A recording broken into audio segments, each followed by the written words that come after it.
everyone, are you ready to burn some rubber? Here we are at the Nürburgring. We've got brilliant weather in the Eifel, but anything is possible here, as we know. But we're very excited because only 4 more races to go. And of course, the leader of the championship at the moment is Rast. He's leading by 22 points, and it's going to be very thrilling to see how confident he is. And I'm pretty sure he is very calm and confident because you always are, René.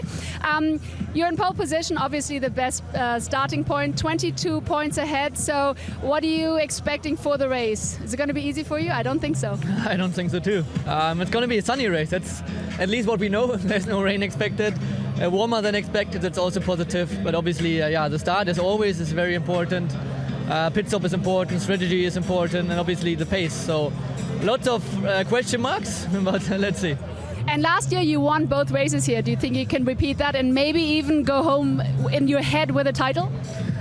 Yeah, this would be the perfect scenario, I would say. But we are just at the beginning of the weekend, so it's far from over, even though just 26 hours in between losing or winning. But yeah, let's see. I obviously hope for a great weekend with 2 victories or at least 2 podiums and good points. But anything can happen, like we saw in Lausring, technical problems, whatever, safety car, anything can happen. So we need to be reacting on the situations and score most points. All right, thank you so much, René. Best of luck for the race. It's going to be exciting, that is for sure. And here's your commentator. Thanks so much, Verena. Welcome to the Nürburgring. Here we are then, as we reach very much the sharp end of the DTM Championship for 2019. Well, René, as he has explained, has done a brilliant job in qualifying. Of course, sits atop the Drivers' Championship at the moment, but there's still a lot of racing to be done between now and the season conclusion in Hockenheim in around 3 weeks' time. As we see Jamie Green then, who qualified his car P9 on the grid. He's walking back from the garage and onto the grid. So René Rast and Nico Muller then P1 and P2 in the Drivers' Championship. They're P1 and P3 on the grid, and they've been split by Bruno Spengler. It's his first front row start. Thank you, René de Boer. It is his first front row start since Moscow 2017 for Bruno Spengler. Jake Dennis, regrettably, will not be making the start of the race. In fact, won't be competing in the race because of technical issues. So problems for Jake Dennis. Ferdinand Habsburg, nonetheless, he will be starting from P16 on the grid. The Aston Martin Vantage DTM car there of Ferdinand Habsburg. So let's go back trackside once again, and Verena is down there for us throughout the race. And the best BMW is in P2, that's Bruno Spengler. Phenomenal qualifying. So obviously now it's going to be very interesting to see if you can maybe even win this race. Fact is, you're between the 2 Audis, and it's going to be a tough one being sandwiched between them, right? Yeah, definitely. I mean, qualifying was great, as you said. My car was very good. I could push as I wanted. Team did a great job with it to improve it from yesterday to today. Now let's see over the distance. We know Audi is super strong over distance. They have a bit of pace advantage to us. So let's see what we can do. But I'm going to push very hard and try to pick up as many points as I can and fight for the victory. I'm so sure. Best of luck, Bruno. Thank you very much. And back to you. So Bruno then going from P2 on the grid and has split the 2 Audis that are P1 and P2 in the Drivers' Championship, René Rast and Nico Muller. However, you bet your bottom dollar that Nico Muller is going to be going for it. There is Danny Juncker-Deyer. He goes from P14 on the grid. I had a nice chat with Danny this morning. It was actually very positive and very focused, and his job in qualifying, 1:20.7, his best time. And this is Joel Eriksson, who starts 1 place ahead of Danny Juncker-Deyer. He goes from P13 on the grid. Philipp, incidentally, he'll be starting from the pit lane by virtue of the fact at the end of qualifying his gearbox gave up, and therefore the car had to be worked on under parc fermé conditions, which means that Philipp will be starting from the back of the grid. Paul di Resta is the best of the R Motorsport Aston Martin cars. He goes from P12 on the grid. So Paul di Resta, the former DTM champion, then going from P12 on the grid. And there once again is René Rast. His quali time of 1:19.642 means he goes from P1. The top 5 drivers all finishing in the 1:19s. Everyone else bar a few in the 1:20s. Nico Muller is chasing him in the Drivers' Championship. He is P2 in the Drivers' Championship at the moment. Let's hear from him now. And I'm here with Nico Müller, who is starting from P3. And Nico, this is going to be a very exciting one because obviously in the championship at the moment you're second. René is ahead of you. He's also got more points than you. What are you going to make possible in order to win this, or at least to get forward? And also, are we finally going to see the battle we've been wanting to see between you and René? I definitely hope so. Yeah, I mean, we're not far away from each other on the grid. He again managed to put it on pole, which is impressive. We didn't have the cleanest of qualifyings with a bit of traffic, but still in the second row on P3 I think is decent. And yeah, the goal has to be to move forward. I mean, we have nothing to lose. We need to make up points, and I will try my very best to hopefully fight for the win. And if that's against René, then we will try and do our best and get us to the front. But we never know. First of all, we try to take a good start, clean first lap, and then it's a long race and try to manage our tires properly. And yeah, in the end, the fastest one shall win. All right. Best of luck. Thank you so much, Nico. That's right. And now to the commentator. 55 minutes plus 1 lap is the race duration. And bear in mind, let's put it into context here, there are 3/10 in qualifying between René Rast and Nico Muller. René Rast then, he's 1:19.6, the time that puts him pole position. Jamie Green then goes from P9. Let's also mention the fact that, of course, as Verena said earlier on, René Rast won both races here in 2018. The Nürburgring is a track that he likes very much, and clearly he goes well at. So let's see what happens. 55 minutes plus 1 lap. The mandatory pit stop, of course, to come in the middle. We don't think the weather is going to throw a curve ball, but a safety car and the threat of a safety car is never far away. Loic Duval, his time of 1:20.1 gives him P8 on the grid. So Loic Duval then on the 4th row of the grid.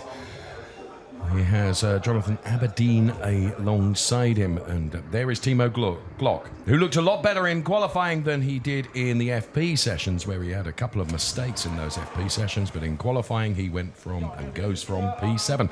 Let's go back to Verena once again. And now in P11, I've got Marco Wittmann. Marco, you're the third in the championship at the moment, and obviously P11 is not the position you want to be in at the moment, but you have won here twice before, so you do like the Nürburgring. What do you think is going to be possible today? Yeah, I hope a lot. I mean, quali not really went to plan or like we hoped, to be honest.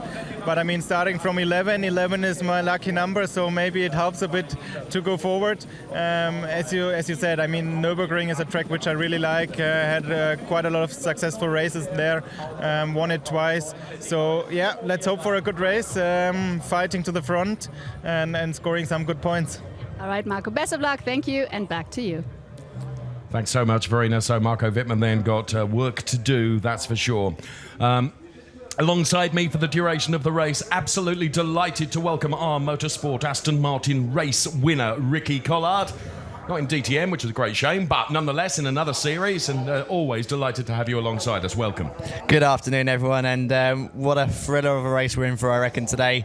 If the races are anything like what we had last year, we had action all the way up and down the field, and I think today is quite a mixed grid. So I think we're in for a good show.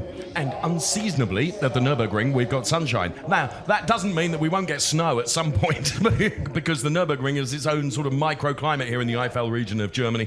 So there's no telling what we're going to get. But this is one man that can't be discounted. He did very, very well in qualifying. He's put the car P4, 1:19.9, just 3/10 down on the pole sitter, René Rast. It'll be interesting to see what Mike Rockefeller can do from there.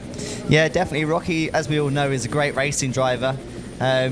Maybe struggles a little bit in qualifying, but he's already up in 4th place, and we always see him go forward in these races, so definitely one to keep an eye on. And Bruno Spengler in P2 as well. It's an interesting qualifying. It is. Bruno, we know, is an extremely competent racer, former DTM champion, of course, and you can never discount him. And Ricky is absolutely right. The best of the BMWs, and of course, split the two that are commanding the pace in the Drivers' Championship. René Rast, of course, leading that Drivers' Championship.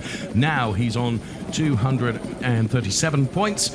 Whereas Nico Muller is on 215 after we have factored in the points that they've earned from qualifying and the qualifying session that happened earlier today to give us the grid, of course, for race 1 here at the Nürburgring over the weekend. What a beautiful shot that is as we lose the Nürburg Castle and we head in towards this fantastic track. Welcome to the Nürburgring.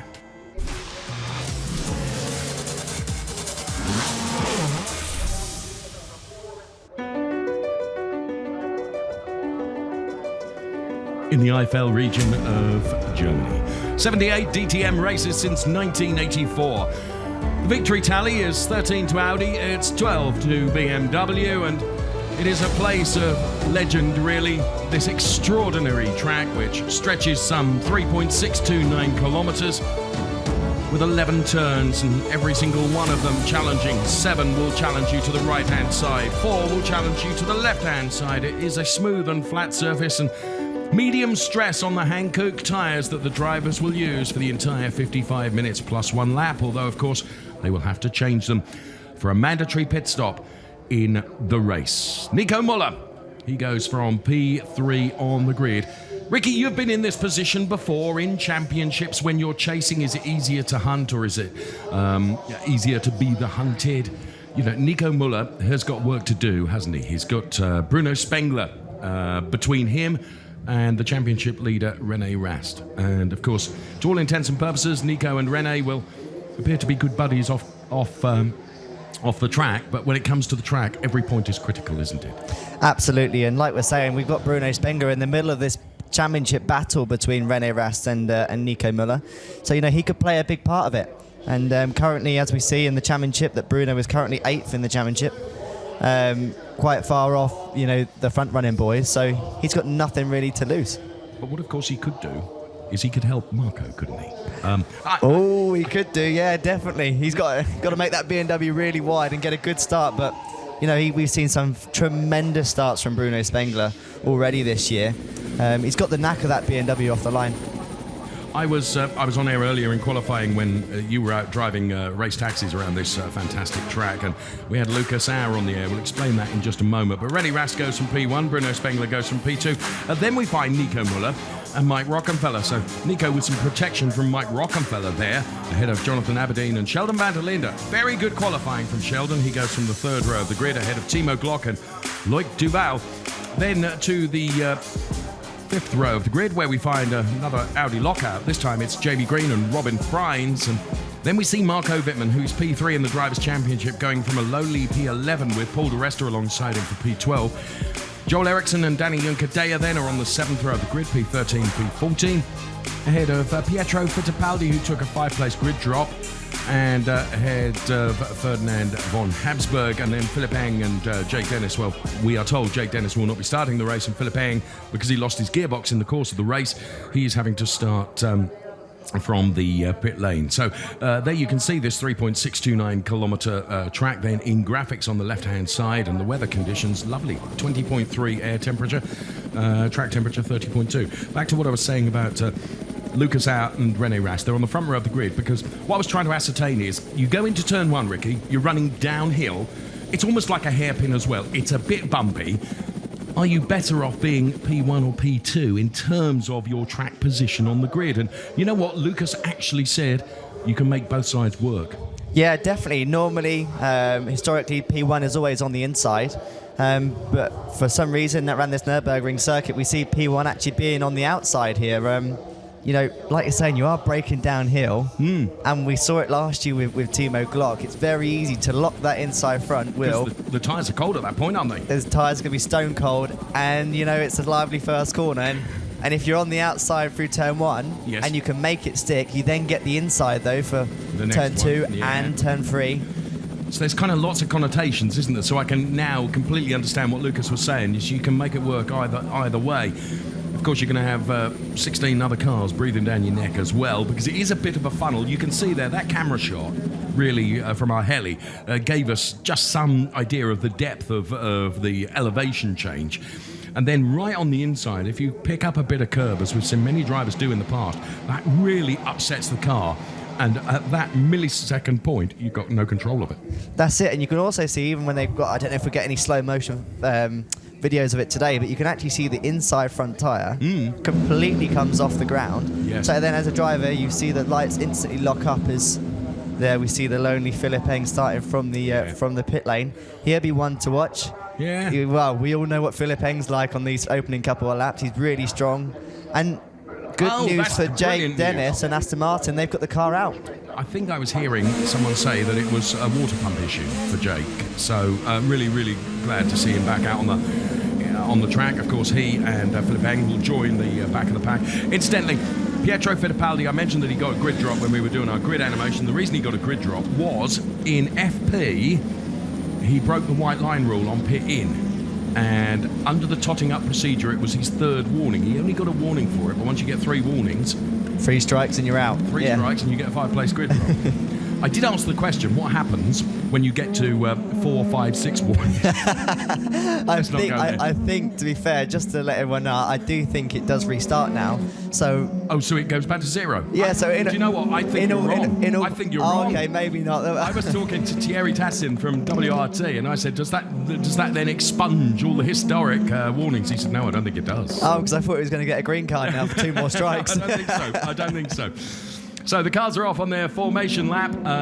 Delighted that you can join us for DTM here at the Nürburgring. Myself and Ricky Collard here to bring you the race action for 55 minutes plus 1 lap. As I have said previously, we reach the pointy part of the championship now with 2 races here at the Nürburgring to come and then 2 more at Hockenheim. And this man is leading the Drivers' Championship, René Rast.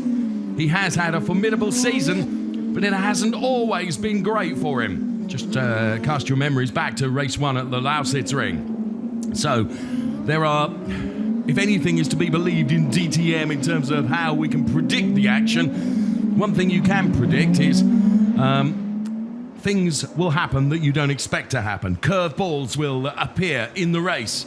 As you can see, the anxiety and the tension in the garages of Audi as René really lights up the back end of that car and power slides his way towards the grid. And Nico Muller is altogether much, much smoother. Well, just as I say that, he lights it up as they head towards the grid. And we will hear René Rast then approach his grid box, and his engineer will guide him millimetrically perfectly into his grid box now.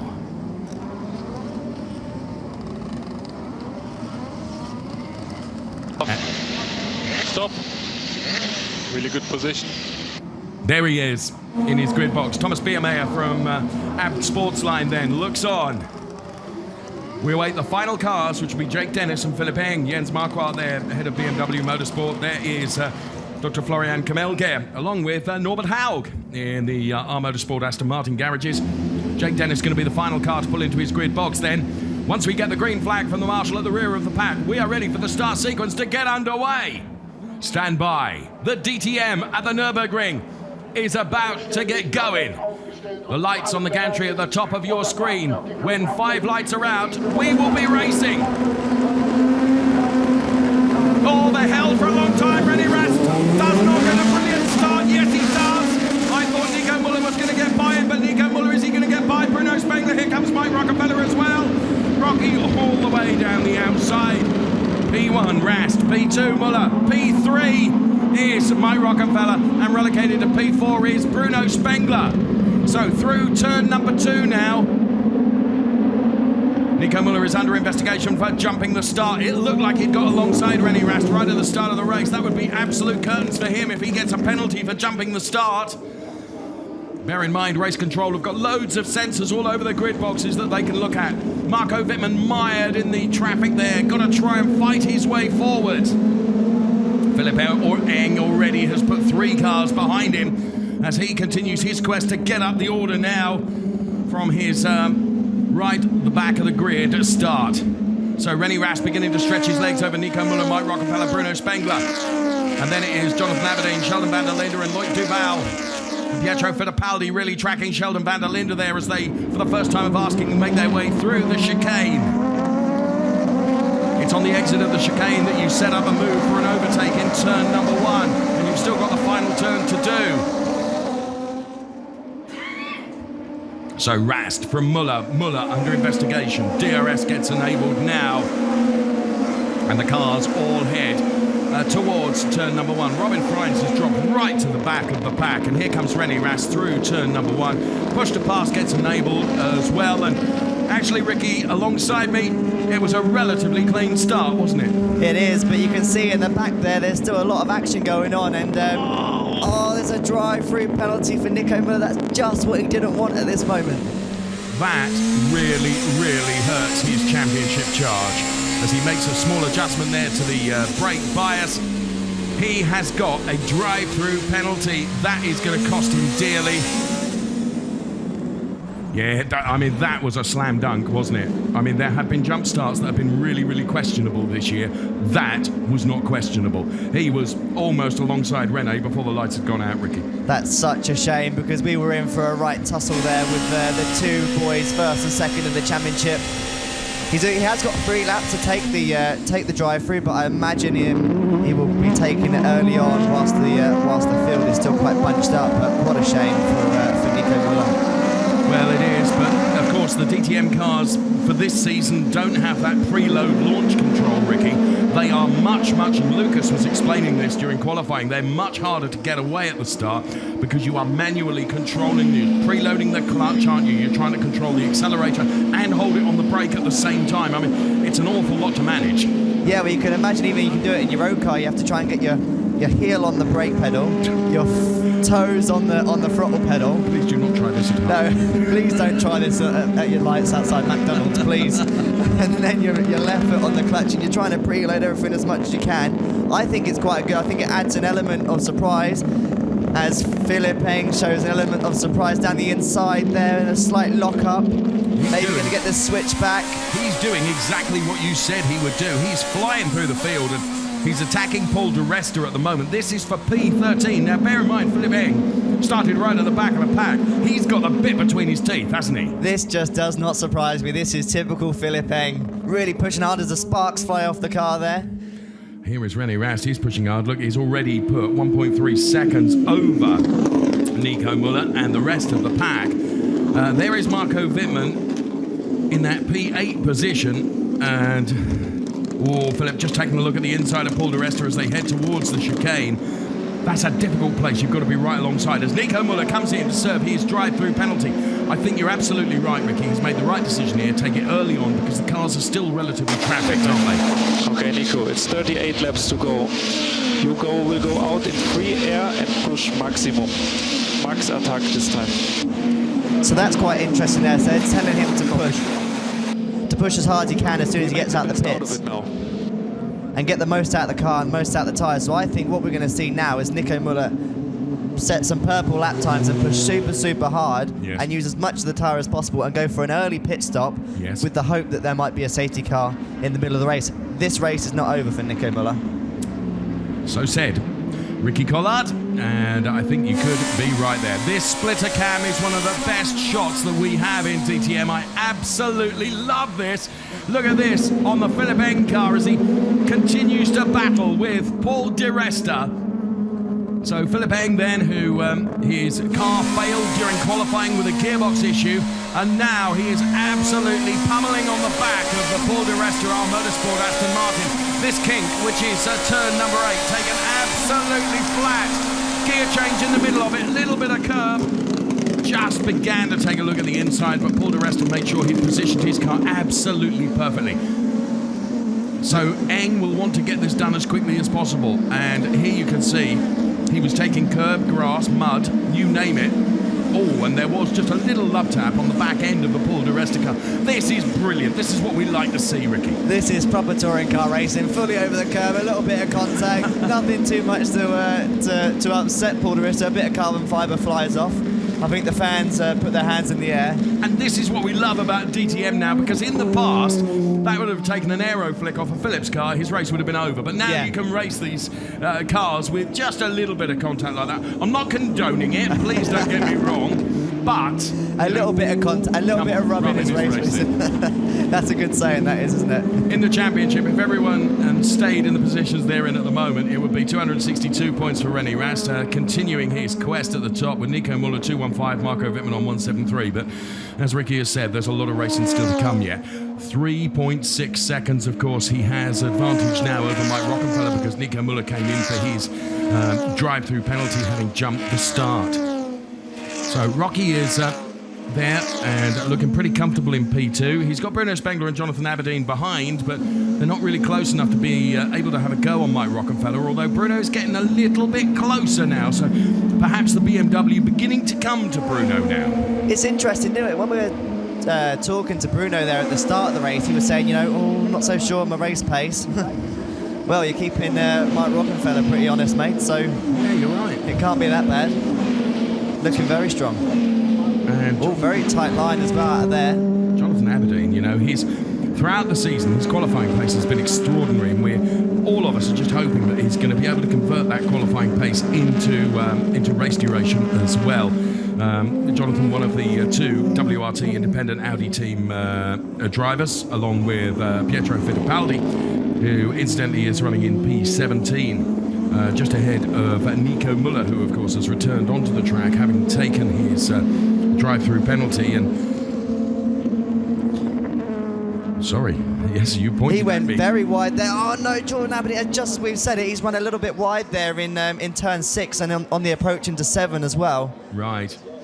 And that costs him, doesn't it, in terms of his overall lap. But I think Spengler is livening up here, you know.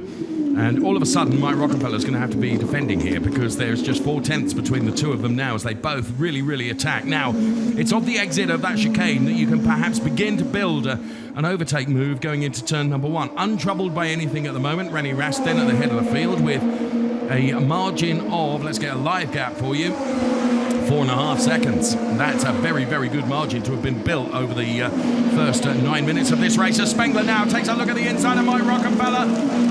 Now, Mike will try and get underneath him, and Bruno could lose out to Jonathan Aberdeen. Luckily, he was able to hold on to that, but it was a bold move by Bruno, but it just proves that when you dive to the inside, if you carry anything like too much speed, you've had it, Ricky, haven't you? Yeah, that was just what we were talking about, wasn't it, at the start of the race, how the inside of the track just goes away a little bit there. Remember the Nico Muller there with his engineer on the radio. but the safety car, we have later the possibility of putting this setback again. So there we go, they're talking about the safety cars. You will come out 8 to 9 seconds in front of the field. Now, this is as Lane is predicted. clear. Yeah, so now we're going to see Nico Muller on fresh rubber. Hopefully, he said the engineer's saying he's going to get out just in front of the René Rast car. Important to stay on the lead lap, because obviously if they get a safety car, he's going to have fresh tyres and he'll be in the mix again. So Nico Muller then, the second trip he's made down the pit lane. And this was Bruno Spengler's move on Mike Rockefeller. So as they go into turn number 1, you can see how much more speed Bruno is. And to be fair, Mike reacted to that absolutely perfectly. It's almost like he sat there thinking, yeah, friend, you're carrying too much speed there. I'm always going to be able to get underneath you. Interesting, slight lock-up there, you see, but not as much of a lock-up as I was sort of predicting. But yeah, either way though, I think Rocky knows that he's up for a fight now with Bruno Spengler, but as Bruno Spengler now comes under a little bit of attack there from Jordan Aberdeen as well. Yeah, so Aberdeen is the one that is now beginning to pressure Bruno. So rather than Bruno attacking, Bruno's probably having to thinking about defending a bit now. In all of this, Marco Wittmann has got past Jamie Green, so Marco Wittmann's up to P7. Fast lane will be clear. Pietro Fittipaldi, you're hearing his team radio because he's coming to the pit lane now for his mandatory stop. And wow, Jonathan Aberdeen is taking an extraordinary line out there, isn't he? Here's a replay of the start. Sorry, if you needed any question about that jump start, I think that answered it, didn't it, Ricky? Yeah, I think that did, didn't it? It was... Oh, you can hear the clutch squeal. That noise is the clutch just slipping on him. He knew, didn't he? Oh, what a shame. That, as I say, we have seen some really, really difficult to call jump starts. That was not one of them. Yeah, I think even Stevie Wonder knew that one was a jump start, mate. Right, Rast leading by 4.9 seconds over Mike Rockefeller. There's only 5/10 between Jonathan Aberdeen and Bruno Spengler, though, in that fight for P3. But for the moment, everything is looking hunky-dory for René Rast then as he continues his charge. Did a brilliant job in qualifying, of course, converted that qualifying into pole position, and then, of course, from pole position has led from the very, very start of the race and has looked thus far pretty untroubled. Mike Rockefeller breaking away a bit from Bruno Spengler now, because Bruno Spengler is tied up in defending against Jonathan Aberdeen, the independent WRT Audi, which is running in P4, and you're following the lines that they take there, and Jonathan Aberdeen takes a completely different line out of that turn to Bruno Spengler. It's interesting, there's actually Astro there. Yes. Similar to the Astro that you'll see on the exit of turn 2 that runs sort of into turn 3 on the outside. And, you know, I was only racing here 2 weeks ago and I could tell you that stuff is really slippy. but he's just getting on the back of Bruno Spengler now as he goes to the inside into the chicane. Oh, he's locked up, he's gone slightly wide over the sausage curve, there's a bit of contact, but Bruno Spengler just stays ahead. Here comes Sheldon van der Linde to try and take advantage. He's on the inside of Jonathan Aberdeen now. As Jonathan tries to attack Bruno Spengler, he loses out to Sheldon van der Linde, but he's coming back at him now. This isn't over yet, Dave, as they run now down into turn 1. You can hear the crowd screaming. It's a drag race into turn 1. Aberdeen on the inside. Sheldon van der Linde on the outside. Aberdeen carrying a lot of speed. Sheldon says, thanks very much, I'm going to have a go here. He's got to get his nose, or more importantly, his bottom in front of Aberdeen, and he's done it. Great racing. That really was good racing, and I tell you what, that was supreme, mature driving from Sheldon van der Linde. Absolutely, that was not quite the outcome that Jordan Aberdeen wanted there, but I think that went on for like 4 or 5 corners, didn't it? And it's not over yet. No, it's not over yet. Absolutely superb racing from the two of them. Aberdeen's really getting that outside line, and it's starting to work for him now as well, so he can carry a lot more speed than the other guys through 6 and prepare himself better for 7. And I think that line that he's taken enabled him to actually get that move done then into the chicane. But I think the guys are finding it quite difficult to get the car stopped. He has a little look. He gets certainly closer to him, doesn't he? We've just seen Philipp come in for a relatively early pit stop as well. And Marco Wittmann, of course, wants to buy into all of this, because if he can put himself up the road, of course, in his points charge, he needs to bank as many points as he possibly can. And at the moment, he's down there in a lowly position of P7. So here comes Aberdeen again. Is he close enough to Sheldon van der Linde? Van der Linde tries to protect. Here comes Aberdeen. I tell you what, Lloyd Duval is going to want to buy into this also. Of course, what it has done, it's all played into the hands of Bruno Spengler now, hasn't it? Because he's able to escape up the road saying, thank goodness for this, because there's other things to worry about behind me now. I can just focus on doing what I'm doing. So Spengler is steady in that P3 position. In replay then, Aberdeen up to the chicane. Oh, there was that little tap on Bruno. I don't think it was malicious. I just don't think he could turn anymore, could he? I think Bruno would be a little bit upset about it, but it was a similar sort of situation, I think, as what we had with Spengler and Rocky down into turn 1. But yeah, I mean, to be fair, it wasn't malicious. You know, he'd hit the curb, he couldn't steer. You know, inevitably, he'd got to make a touch, and that was Sheldon van der Linde, who was just able to take advantage of it. And I so nearly said another word for bottom, and I didn't, thankfully, because that's what he needed to do. He needed to get his bottom in, didn't he? Yeah, but he left just... My bottom looked big in this. So he left just enough room there, didn't he, in case Aberdeen was there. But here we go. Aberdeen gets a good exit out that last corner, runs a little bit onto the Astro. Will he be close enough? Will we see the Audi dart out at the last minute into the braking zone? No. No, no. He just stays right behind Sheldon, and for the moment, Sheldon can complete another turn without being too pressured by Jonathan Aberdeen right behind him. Rast has extended his lead to 5.4 seconds at the start. At that position between P1 and P2. 5.4 seconds he's got on Mike Rockenfeller, who in turn is about 4 seconds ahead of Bruno Spengler. So Sheldon van der Linde, who of course is now running in P4, being chased by Jonathan Aberdeen here, who is P5. Aberdeen, he's not given up on this, and he gets ever closer now as Sheldon van der Linde once again has to defend very hard.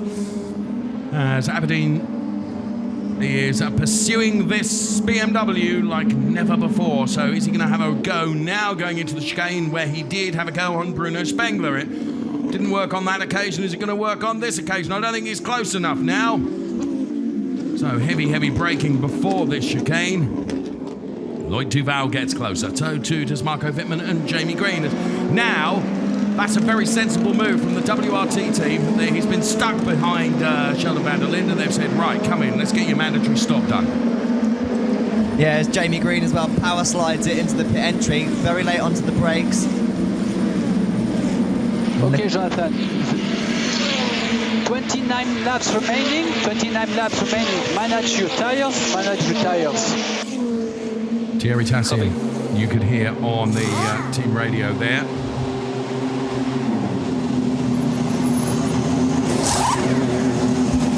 So There is Jamie Green into his pit box. 6.5 second stop for Aberdeen.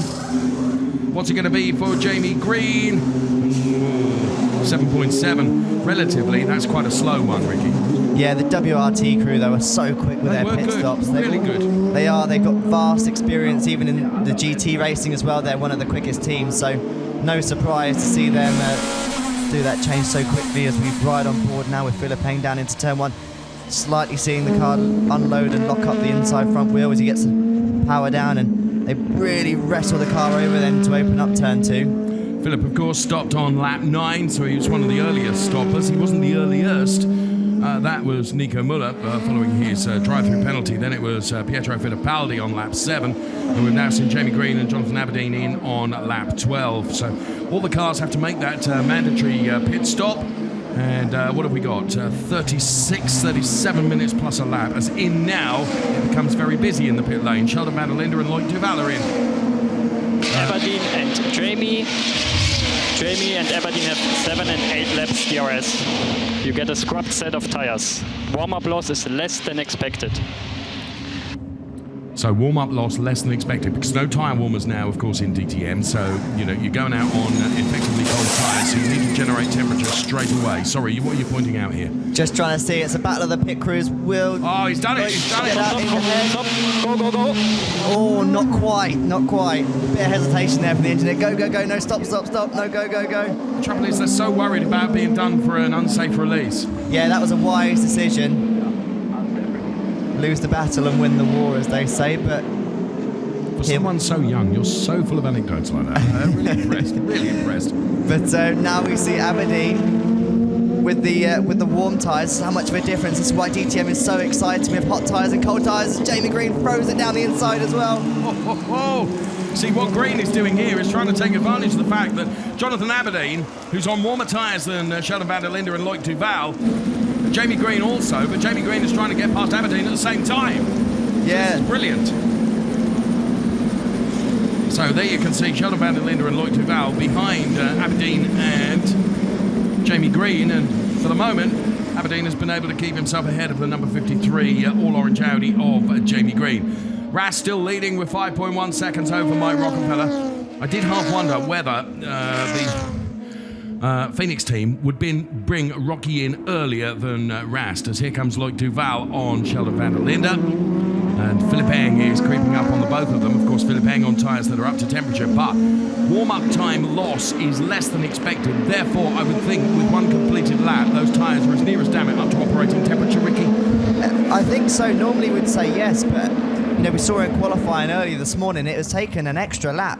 Yeah, they were doing 2 push laps, weren't they? To get the tyres in, but where has Philipp come from? He's right from the back of the grid, and he's right up now, fighting comfortably inside the top 10 once all these pit stops be done. You're absolutely right, but you predicted that early on. You said don't discount Philipp from this race. Dave, I think me and you and most of the viewers at home know that if anyone's in for a good scrap, and I'm sure he's having a right laugh out there, fighting from the back. It's never nice to start from the back, but you know, as a driver, you always know you're going to go out there and have a good race, have a good bit of fun. Absolutely convinced he's laughing out there, but no. I wouldn't be surprised. Rubbing his hands together, getting his boxing gloves on, I think. Okay. There is Loic Duval then, and Loic Duval then, one of the more recent ones that has stopped for his tyre change. It was lap 13, and here's Jamie Green and Jonathan Aberdeen then.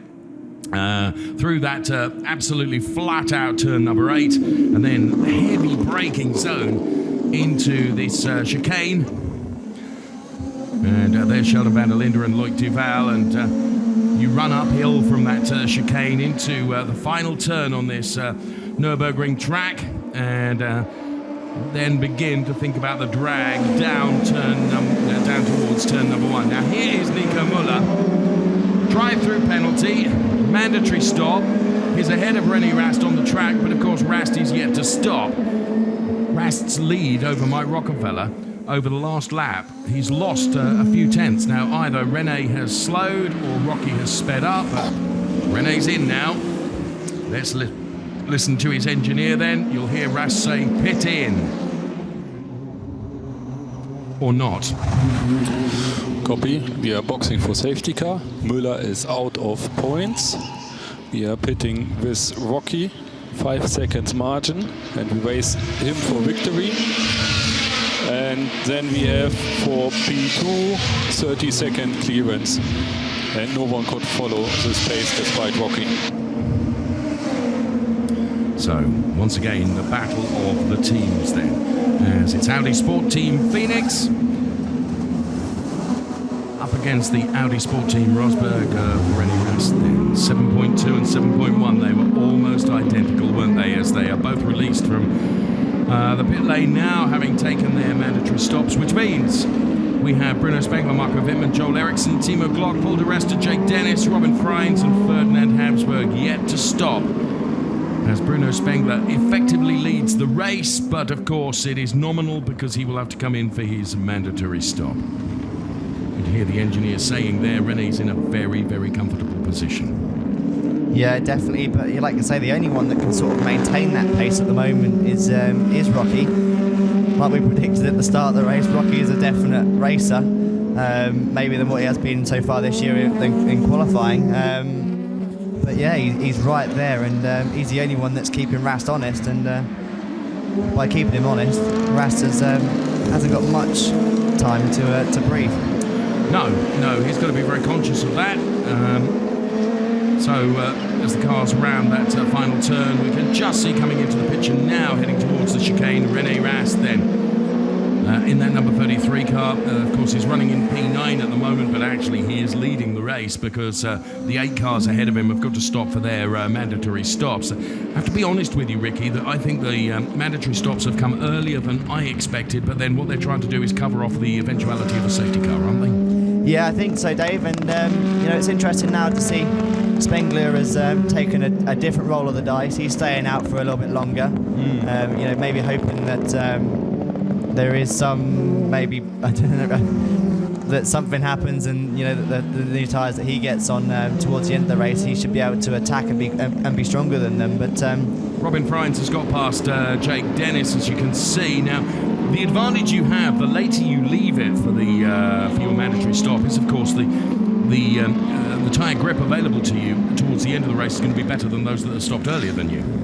As we see the replay of Robin Freins then on the inside of Jake Dennis. Now, what Robin Freins was able to do here was to scrub off the speed and actually almost provoke Jake Dennis into running just a little bit wide, which prevented him coming back on him. So, very clever and good overtake there from Robin Freins. On board with René Rast then, who stopped on lap 16. There's where he takes that turn absolutely flat. Change gear, is just taking a look at the scenery. So comfortable is he in his position. Through the chicane, always take more curb in than I expect and less curb out, Ricky. Yeah, you've got to be careful as well. You've got the big sausage curbs there, which, in a car like this, for sure, you can't use as the rear of the car just steps out a little bit there on the Astro. So yeah, they take as much as they can on the way in, then they use only a little bit on the way out because they're trying to get the power down. Okay. As the cars sound great, don't they, as he down changes into turn 1, and yeah, but maybe in a car with less downforce, it'll be a little bit slower. Yes. They might be able to take their big sausage curves, as Jamie Green is giving Aberdeen a bit of a workout now, as Aberdeen runs a little bit wide. Jamie Green's got the tighter line. Will he have the cut back? He's trying. Jamie Green and Jonathan Aberdeen here really having a ding-dong battle, and Jamie Green goes to the inside of Aberdeen. Aberdeen left a gap there, and Jamie said, thanks very much, I'm going to have some of that, but he's just able to keep his nose in front of Jamie Green. But bloomin' heck, you don't leave gaps like that for Jamie Green, because Jamie's just going to say he's not going to need him biting twice. Whoa. Well, now in comes Bruno Spengler. This is pit lane. From the lead of the race. Copy pit lane, pit stop light. You're doing well, mate. We're still racing for the podium. You will get a scrubbed set.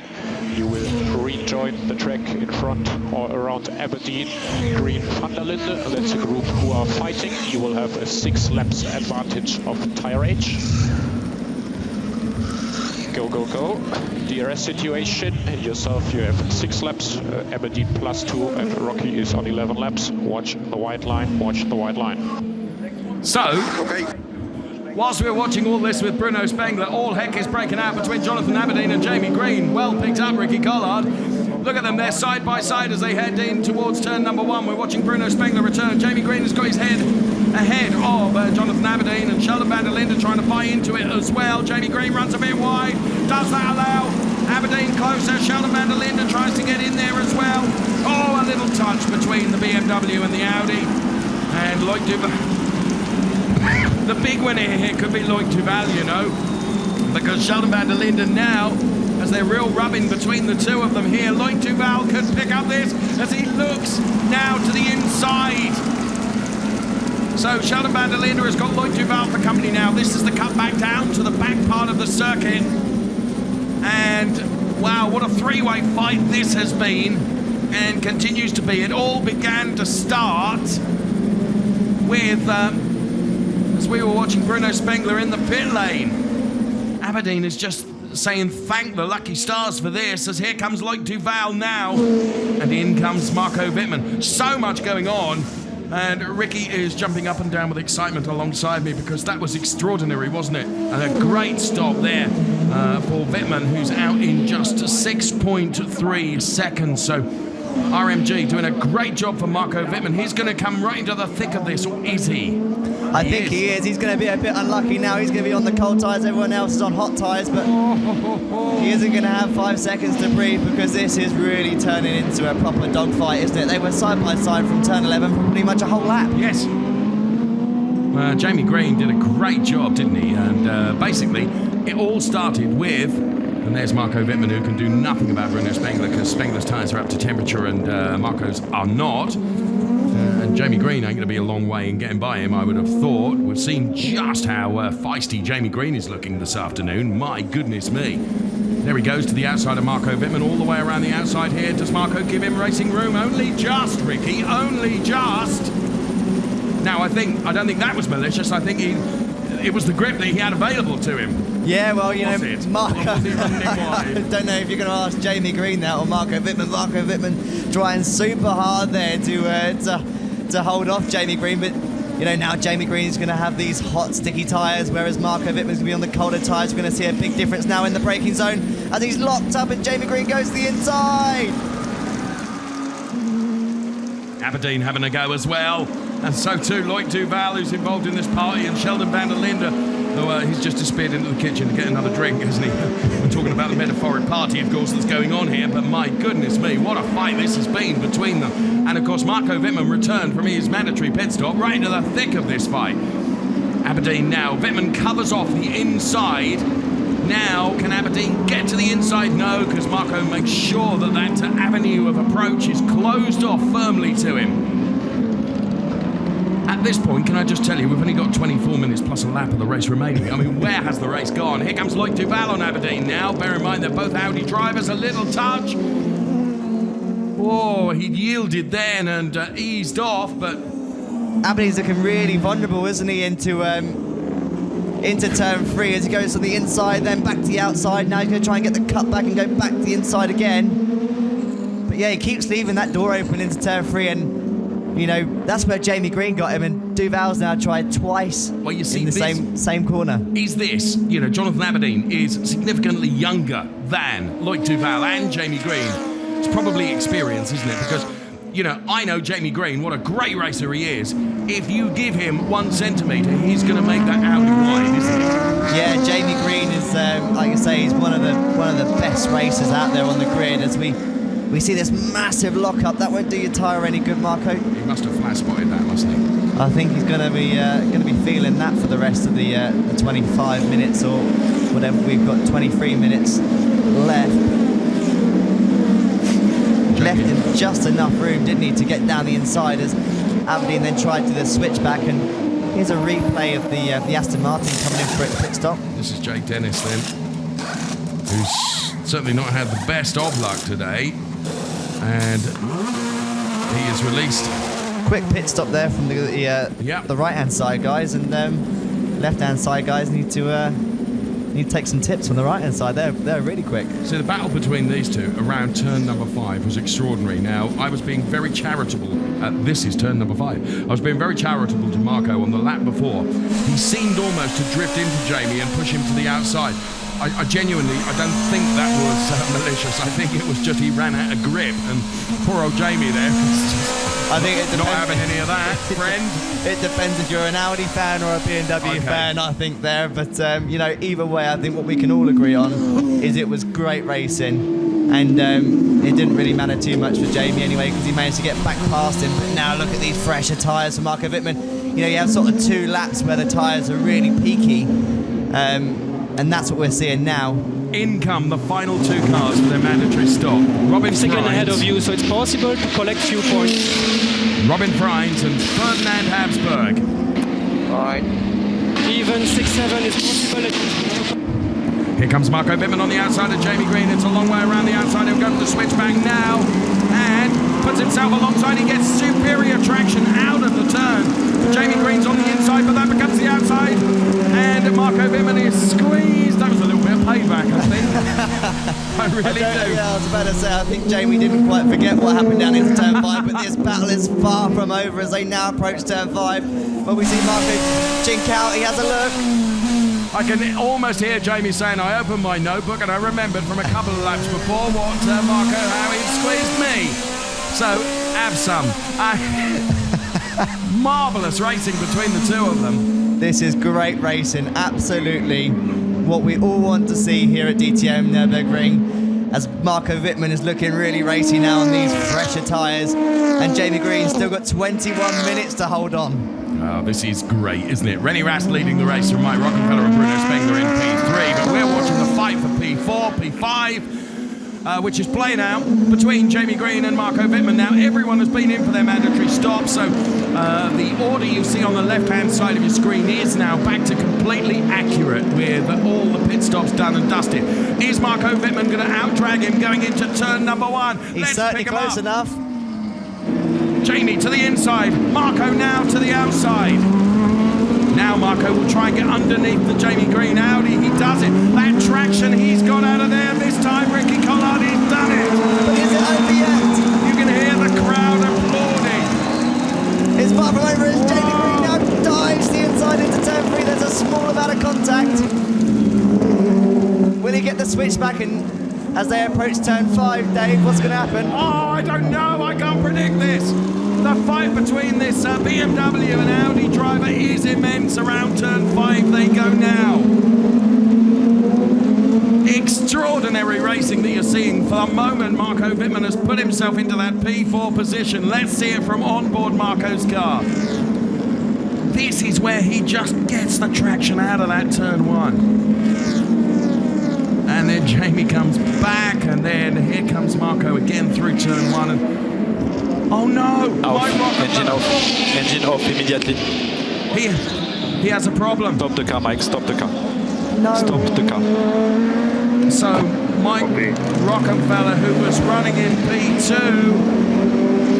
is crawling down the pit lane. Ricky Collard. This elevates Bruno Spengler to P2, but critically Marco Wittmann to P3. This is a podium battle now that we're seeing, but what a shame. He's done nothing wrong. He's driven a perfect race as Aberdeen now tries to go right the way around the outside. The 2 Audi drivers touch. He's going to have the inside now. Into turn 3, the car steps away. You can hear the applause from the grandstands in the arena. Here comes Lloyd Duval on Sheldon van der Linde. There's action throughout the whole pack. If we had 20 screens in here, it still wouldn't be enough for everything that is going on in this race. So Lloyd Duval is now ahead of Sheldon van der Linde. And there is a very, very disappointed Mike Rockefeller. What a great shame that he is out of the race. He was running in P2. He looked to have pace. He looked to have everything completely under control. And this is Aberdeen and Jamie Green. And the last I saw of this, now that was Lloyd Duval on Sheldon van der Linde. That was a little bit cheeky, wasn't it? Well, Lloyd missed the chicane, didn't he? I just don't think he expected to see Van de Linde rallying across on the grass. It's like an Austin Maxi on the Central Reservation, isn't he? Trying to hold on to that. Sorry. Hanging out the back of it. Also retirement for Jake Dennis. That's a shame. That's a massive shame. Jake has been really unlucky this weekend. With as we now ride on board, we can see an Aston Martin in the rear view mirror there. It's now a screen, you know. Oh, yeah, sorry. Because of the bulkhead, we can't have a mirror, so they have to have a screen. But Nico Muller, right, he's... Factor this in, we've got, what have we got, 17 and a half minutes left, plus a lap. Nico Muller is only 2 places away from being in the points. Speechless. He's got to get in, and bear in mind, he's had a drive-through penalty. Now, who's he got ahead of him? The man that started from the back of the field, Philipp Eng, that we said would be... Well, Philipp ain't going to do him any favours, is he? No, we knew that Philipp Eng would be up there anyway, regardless of where that man starts. He's a proper racer, and... I'll tell you what, Robin Frijns is looking racy here as well. He's on the back of this three-way train at the moment. There's Nico Muller. In between the two of them is Paul di Resta, who's no mean racer either, let's be truthful. DTM champion from 2010. He's got Robin Frijns right behind him. So not only is di Resta trying to attack Nico Muller, but he's having to defend from Robin Frijns as well.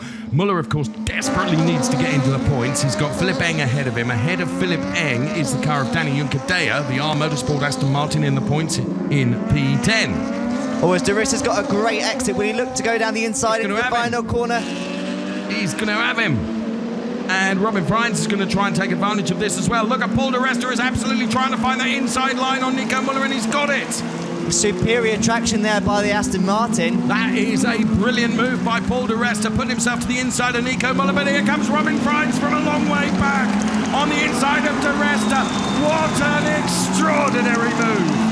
Ricky Collard, that's brilliant racing. Oh, poor old Paul di Resta. He thought he got rid of one of the Audis, and all of a sudden they both got back past him again. How did Robin Frijns rotate that car? Let's hear from a very disappointed Mike Rockenfeller.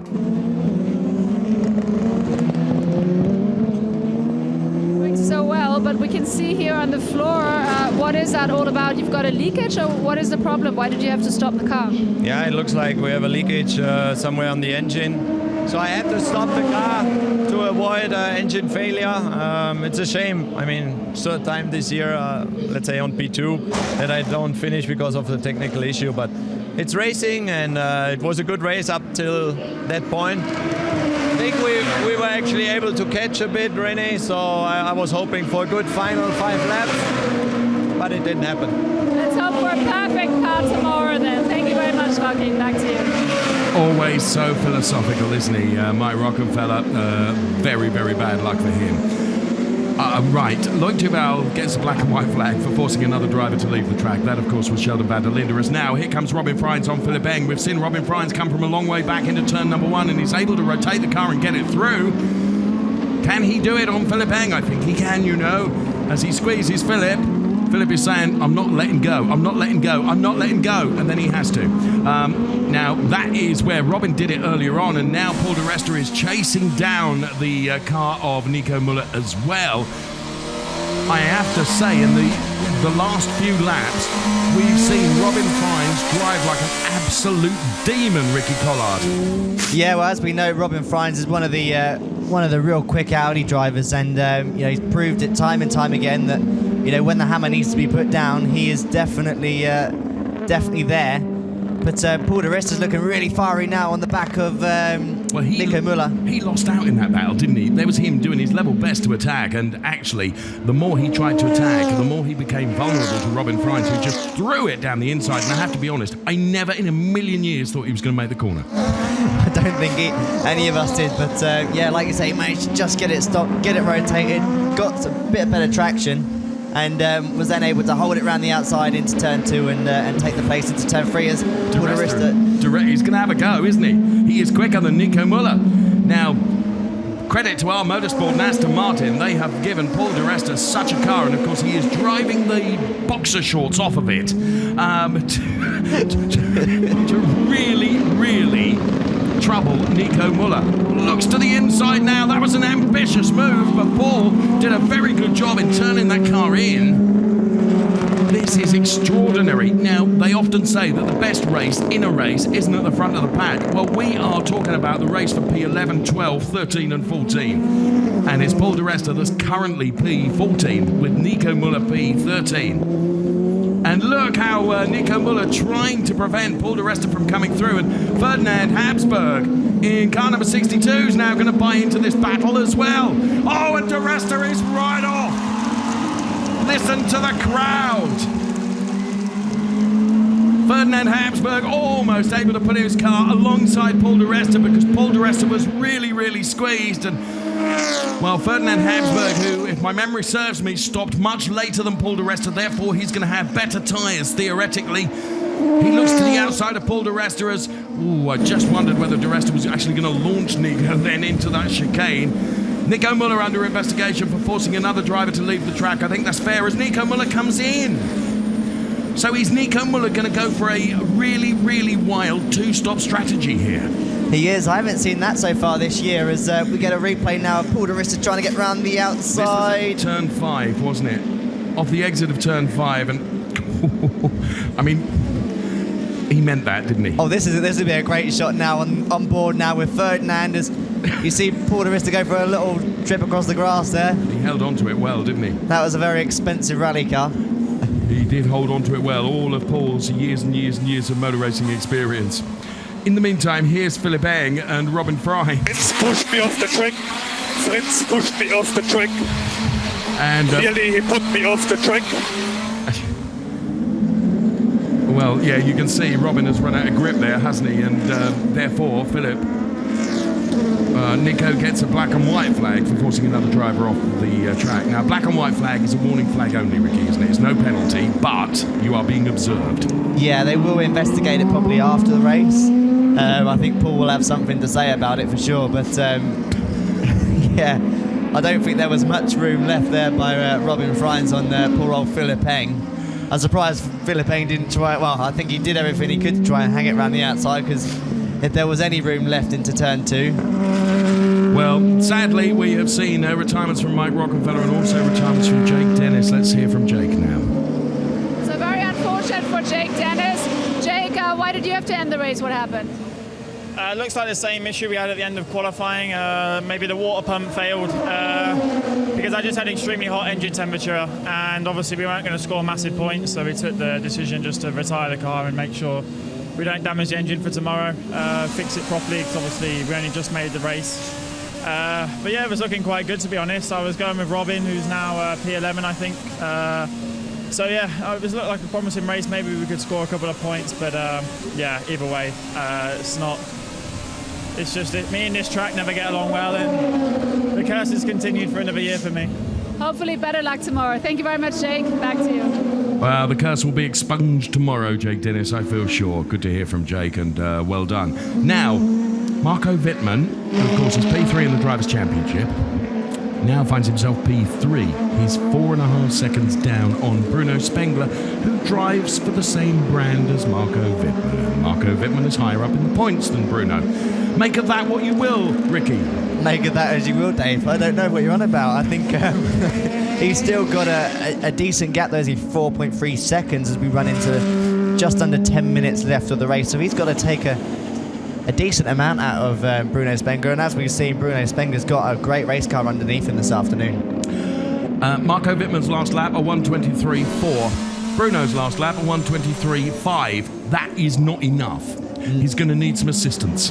He is definitely going to need some assistance. He's going to have to put a couple of purple sectors in if he can, and get that BMW working a little bit quicker, as we now see Philipp Eng in a tussle with Ferdinand von Habsburg as Ferdinand goes down the inside, just about gets it stopped as we ride on board now with your favourite splitter cam. I love this splitter cam, and looking at the back end of Ferdinand Habsburg's Motorsport Aston Martin Vantage DTM car.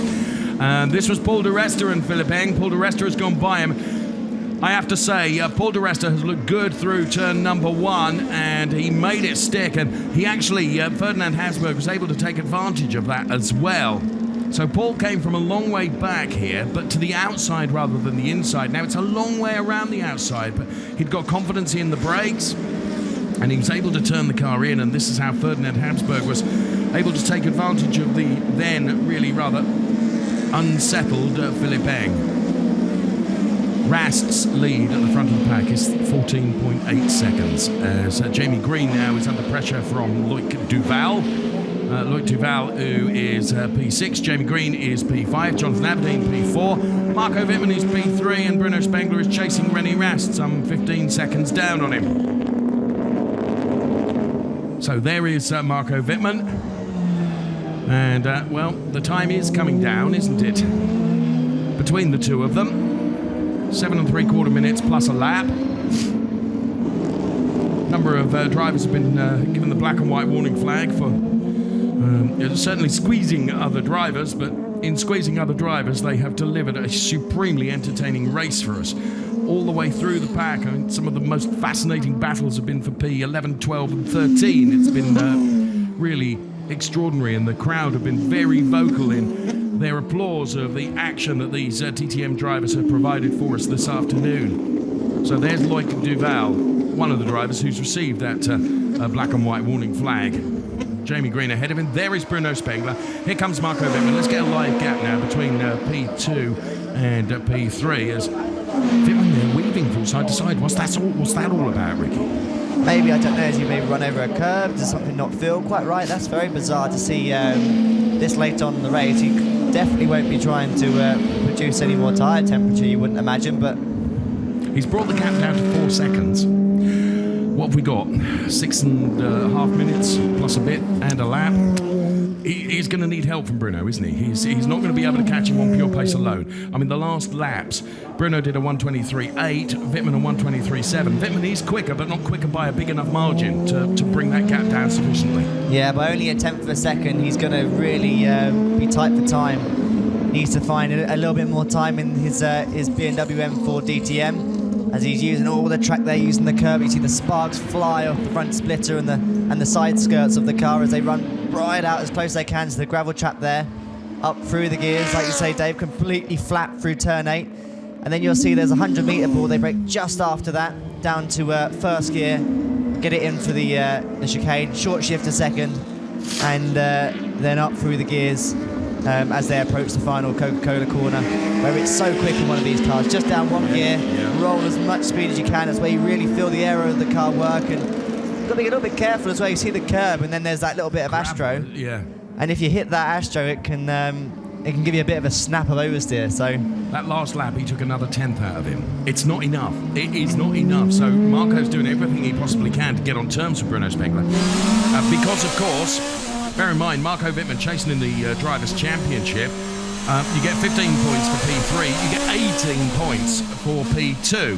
And in the live Drivers' Championship, as you can see, if everything stays this way, it's 262 points to René Rast, it's 215 to Nico Muller, it's 182 to Marco Wittmann. And there is René Rast, he's 15 seconds up the road from Bruno Spengler. And he's in a relatively comfortable position with 12 DRS and 12 push to pass remaining, because he hasn't had to use anything because he's at the front of the pack. He's just out there on a nice cruise round in his Audi, isn't he, on a Saturday afternoon? Absolutely no problems. Look, only now can you see Bruno Spengler into the picture, and then Marco Wittmann. The big loser in today's race is Nico Muller. It all started going horribly wrong for him right at the start of the race, of course, with that jump start, and it was a plain to see jump start. DRS and push to pass become completely unrestricted now. Wittmann has got 2 of each left, whereas Bruno has got 6 and 7. However, let's get the gap once again between Spengler and Wittmann. It's another 10th. It's all he's doing is per lap. It's a 10th. It's not enough, is it? And Nico Muller, sadly, well out of the points. It's P16 for Nico Muller at the moment.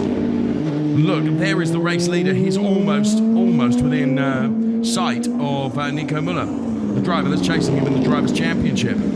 So René Rast then proving just what a class act he is. And some super slow-mo shots in replay of René Rast then, who has been relatively untroubled in the whole of this DTM race at the Nürburgring,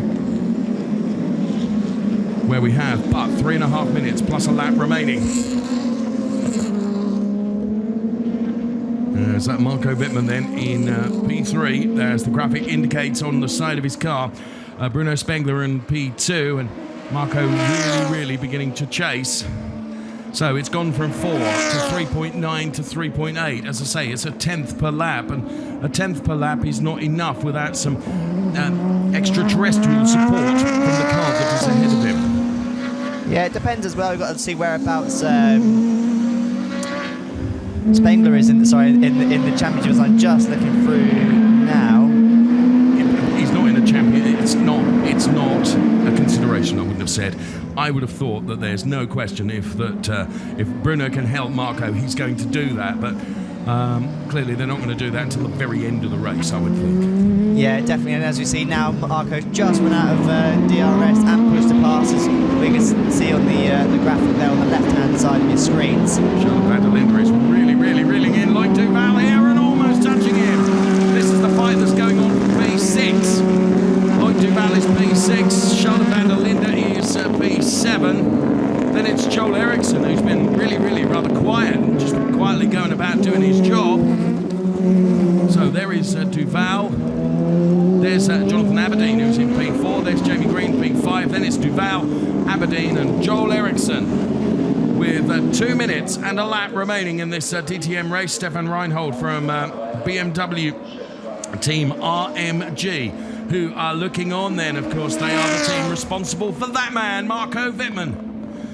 And Bruno Spengler then braking for the chicane. The gap between the two of them last time around was 3.8. So they head around the Coca-Cola turn then. And there you can see Bruno Spengler, 3.8. Let's get a live gap for you now. So, a 4.5. So Marco now without push to pass or DRS, you see. Don't think he's got enough, has he? And we're going to have this lap plus one more. We've got 2 laps left in this race. I think the battle that's still going to go on is probably between Van der Linde and Loic Duval.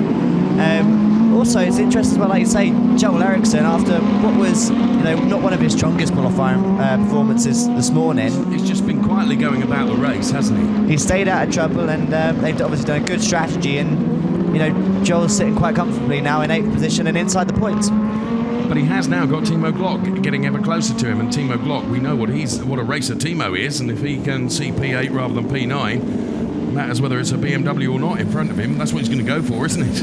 Yeah, well, like we've seen all year last year, and Timo hasn't had the best season this year, has he? He's been a bit unlucky. Spoke to him over a glass of lemonade a couple of weekends ago, and he just said, talk about up and down, it's been more up and down than a roller coaster. So here comes René Rast then, so we're actually going to get 2 laps from now, aren't we? Because he's crossed the timing line with 12 seconds remaining, which means we will have the remainder of this lap plus one more for all the drivers in this DTM race. So Rast P1, Bruno Spengler P2, who's now 5.2 seconds ahead of Marco Wittmann, and it's Jonathan Aberdeen and Jamie Green and Loic Duval, and all the graphics on the screen to indicate exactly where each driver is in position. With 2 laps remaining of this DTM race as we reach the pointy end of the championship for 2019. There's Bruno Spengler running in P2. I mean, whichever metric you use, whichever way you look at it, and I know he's been advantaged by Nico, Muller and 1 or 2 others, Marco Wittmann, when you consider where he started on the grid, to be in a points-paying position of P3, it's been a very good drive from Marco Wittmann. Yeah, definitely. It's Marco Wittmann is a multiple DTM champion. He's a great ambassador for BMW and a really quick pedaler, and he's always there or thereabouts. You just can't count him out, can you? No, 2-time DTM champion, you're absolutely right. And whilst he's not able to put the chase on to Bruno Spengler now, here comes Bruno then through the chicane, and he's going to have 1 more lap. Now, Spengler's last lap was a 1:23.4. Wittmann's was a 1:24.1. Here is René Rast then, who has started his last lap with a margin over P2, Bruno Spengler, of 11.6 seconds. An extraordinary, polished drive from René Rast that we have seen so many times this year. And René then having done a brilliant job. And all he's got to do is complete this lap and head towards another victory and another maximum points haul from a race day, from qualifying and from the race, to add to what has been an extraordinary tally. René Rast has but a few more turns to do, and the fastest part of the circuit, of course, which is this part now. And it's been, as I say, a very, very polished performance from René, who has looked untroubled, perhaps with the exception of the first lap. Through the chicane for the final time of asking. Just one more turn for René Rast to do, and he will head towards the checkered flag, which is being unfurled. We can see from our commentary position now, René Rast will head towards it, and for car number 33, yet another win. Here comes Bruno Spengler. Yeah, well done. Yeah, hij lost off. Slow in lap. Spengler takes P2 for BMW. Marco Wittmann P3. Thank you guys for the pit stop. But the last action, I don't understand really. But however. So, right at the final, the places 5, 6, 7 were up for grabs. It was Jonathan Aberdeen P4, Lloyd Duval P5, then it was Jamie Green, Sheldon van der Linde, Joel Eriksson, Timo Glock and Robin Freins rounding out the points payers. What a race, Ricky. Absolutely, there was action all the way there until the last lap. It'd be interesting to see if we can get a replay of what happened there with Jamie Green and Lloyd Duval, but you know, you can never quite count your chickens in this championship, and far from it. Overtaken even right on the final lap of the race in the final corner. So I think we've been treated to, once again, a fantastic race here at Nürburgring. DTM has put on a great show for all the fans, and I think we're in good stead now for tomorrow, eh? And the one thing we do know, as Bruno Spengler pulls alongside René Rast to congratulate him, the one thing we do know is we can look at the results of today's race, and that doesn't necessarily inform guys for tomorrow. Everything can change in DTM so very quickly. I can't help but say I feel a bit sorry for Nico Muller, who of course finished out of the points, but to be fair, he was slam dunked right at the start of the race. There was no question, you know, that wasn't even close, his jump start, so he was always going to get a penalty for that. More than ever before, Ricky, the applause that we've heard from the crowd, who have really appreciated the great race action that these guys have delivered today. Absolutely, and like you say, it's great to see so many fans here this weekend, and you know, seeing loads of different flags flying, and you know, camaraderie as well between the fans is great, especially when we're seeing such great battles throughout the field by all three manufacturers. As a driver, you know, clearly when you're in the car you can't hear the crowd, but you know, presumably from just the corner of your eye you can see them. They were standing up, weren't they? They were so excited. Confirmation of the result then, René Rast taking the win from Bruno Spengler, then Marco Wittmann P3. Jonathan Aberdeen a very good P4, then it was Lloyd Duval, Jamie Green, Sheldon van der Linde P7, Joel Eriksson P8, Timo Glock P9, and rounding out the points payers it was Robin Freins.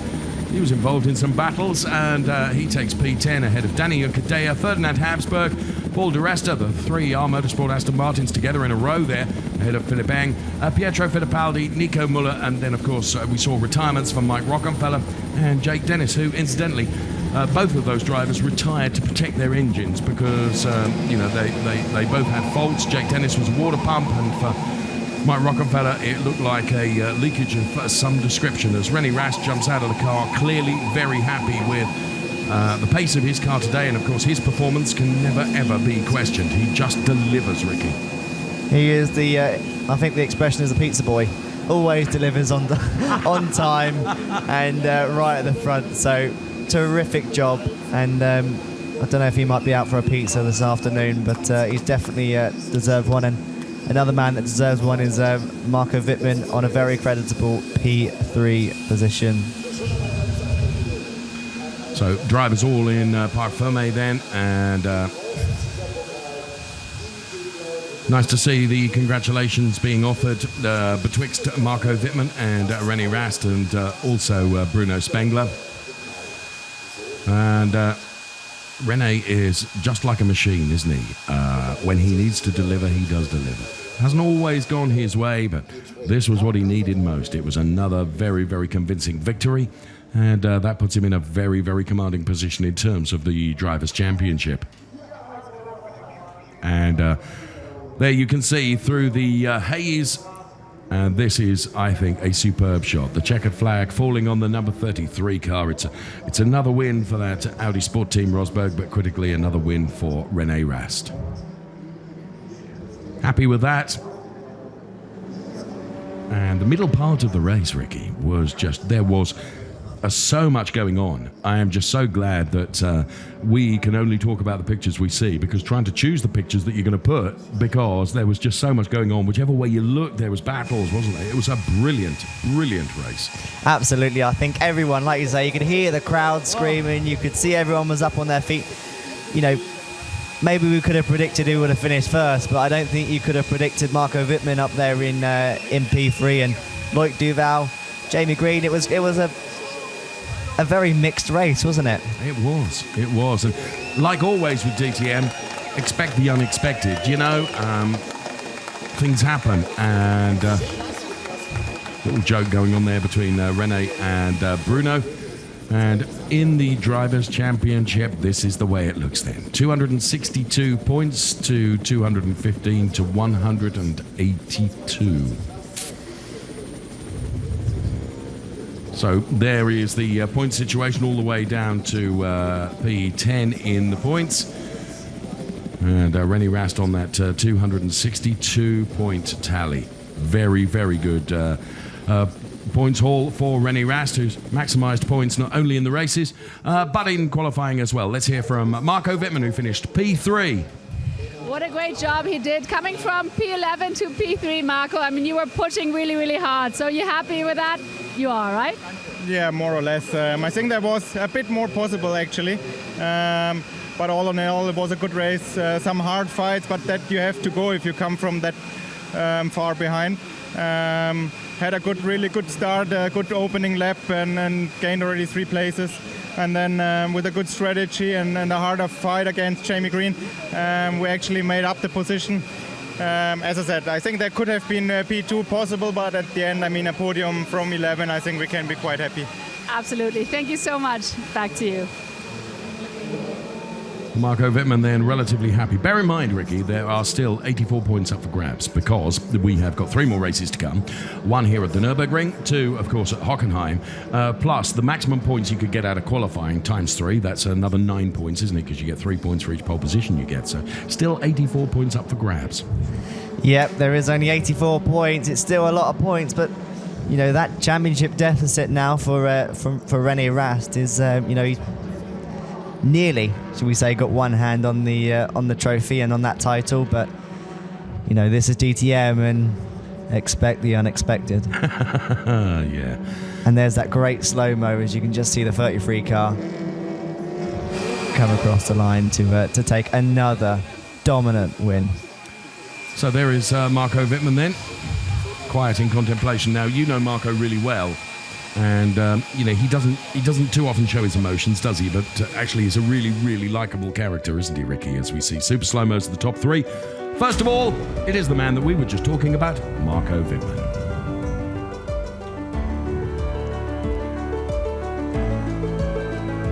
Taking P2, back on the podium again. It is Bruno Spengler, second podium of the season. This time P2 rather than the win, of course, that he took earlier on in the year.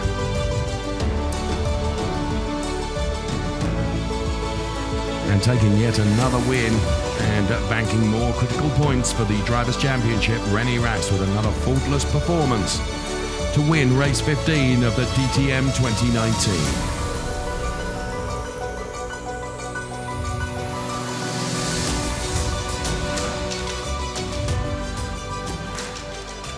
So the drivers are being hustled off up towards the podium now. How can that man pick himself up from the disaster of today, Nico Muller? Well, you know, he's going to have the grip between his teeth for tomorrow. You can't look backwards in DTM, and you know, as much as it's a kick in the boxer shorts, I think he'll be absolutely fired up now and use that tomorrow for qualifying. But yeah, just tell you how worried I was then. Here comes the podium then, as René Rast will head towards the top step of it. Ollie Sittler then, the podium presenter there, brings René Rast out onto the top step of the podium.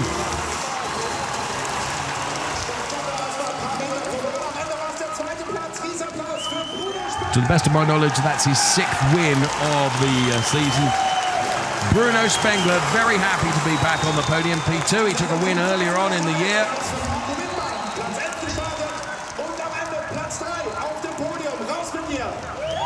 And here comes Marco Wittmann then.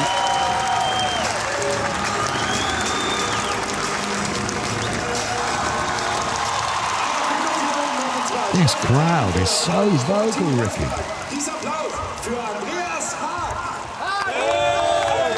Andreas then going to represent the team.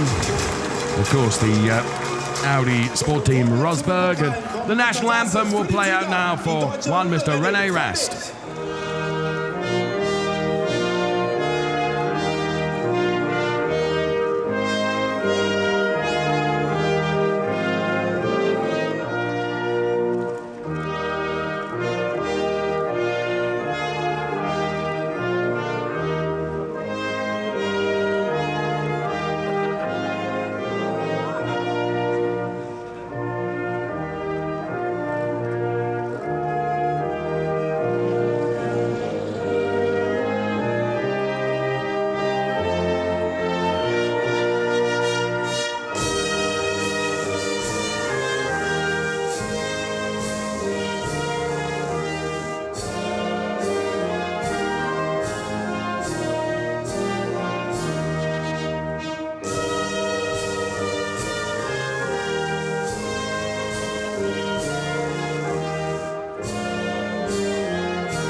The anthem plays out for René Rast then, taking the win here at the Nürburgring, and it's trophy presentation time.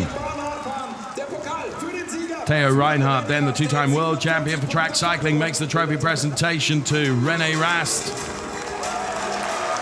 and holds the trophy aloft. Another one to add to the burgeoning Rast mantelpiece.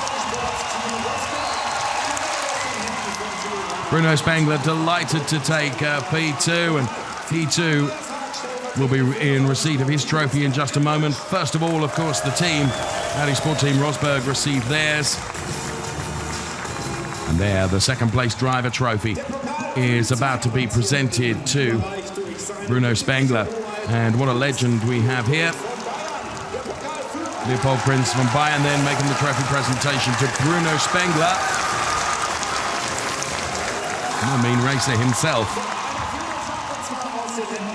And the third place trophy to go to Marco Wittmann. And René Enders, the Olympic bronze medalist for track cycling, making that third place trophy presentation to Marco Wittmann.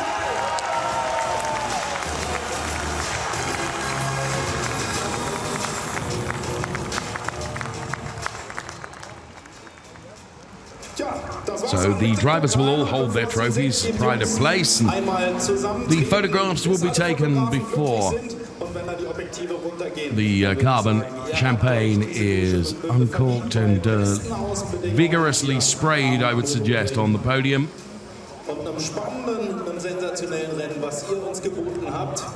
Das insgesamt 15. der Saison. Gentlemen, let the champagne spray!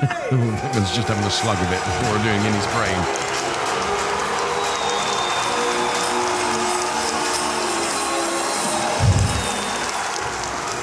So Bruno, the liveliest perhaps with the champagne ceremony there. And as all good drivers do, and I trust you do as well, Ricky, that you share the champagne with your team too. Absolutely. I think, you know, everyone gets a dry mouth racing. you don't have 5 minutes to take a drink, but you know, there's nothing better than, well, we only get cheap champagne. We don't quite get that sort of champagne, but you know, my English mechanics, I actually prefer it to the expensive stuff, funny enough. That's somewhat typical. And there, the Arno Zenzen takes some on board as well.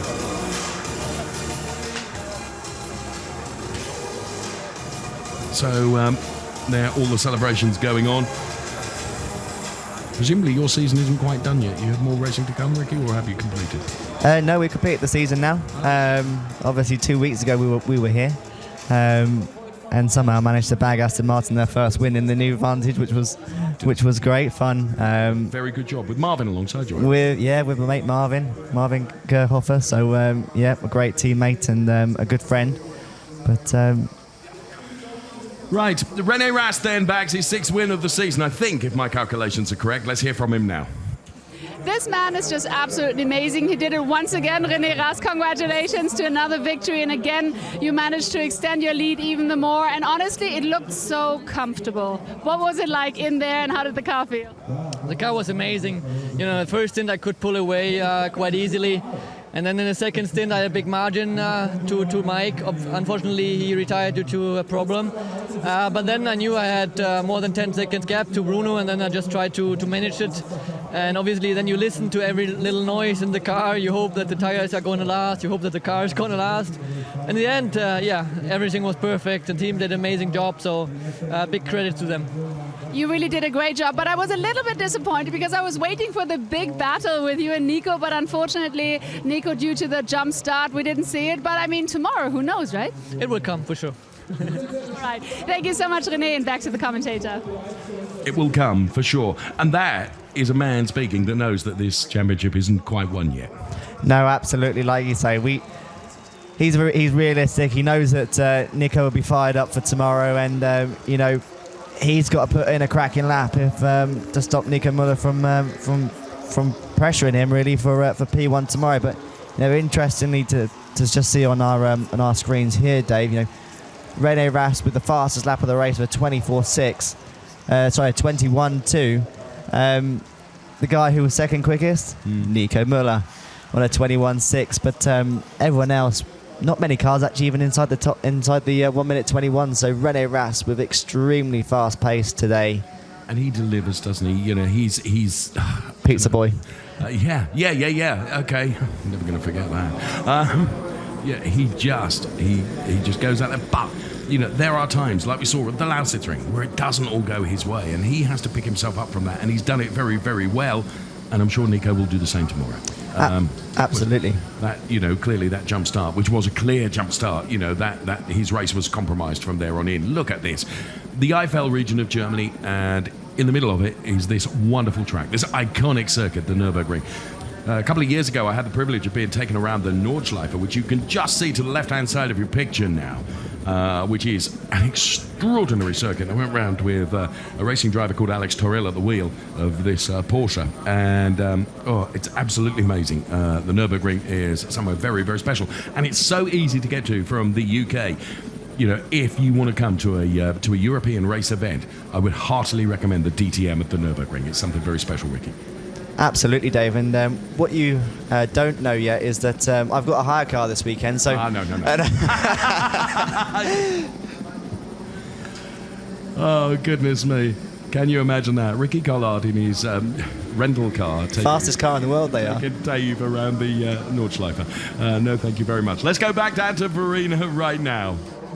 And I'm here with Bruno Spengler. Bruno, you did such a great job. You started from P2 and you ended in P2. It's the second time on the podium this season. How happy are you? Thank you. Yeah, I'm very happy. I mean, it was a great day. We had a couple of difficult races after Nürburgring. After a very good beginning of the season, we were consistently in the front in the points. But then afterwards, we struggled a little bit to find a solution with the car. Audi was dominating us quite a lot. But the team and BMW worked so hard to improve our cars, even though without testing. And here we came yesterday, difficult free practice. And my team improved the car for today. I had a great car in quali, a great car in the race, could push all the time. Unfortunately, René was too fast for us, so we couldn't quite get him. But it's still a very good P2, and P2 and 3 for Team RMG at a home race is amazing. I'm very happy for the whole team. They are working so hard to give us some good cars, and it's good points today. And just briefly, looking forward to tomorrow, obviously also in the sunshine. What can you expect? Yeah, let's see. I mean, for sure, first of all, it's qualifying. We have to see if we can change a little bit on the car or not too much, because the car was quite good today. Just a couple of details to be in front again tomorrow. That's the goal. It's going to be tough. I expect our opponents to improve a little bit tomorrow. So I expect a tough day, but let's see. I'm ready for it. We're certainly looking forward to it. Thank you so much, Bruno Spengler. And that's it from here for today. Of course, tomorrow we've got another big day. So you do not want to miss it. And now here are the highlights of the race. Do enjoy. Bye-bye. See you tomorrow.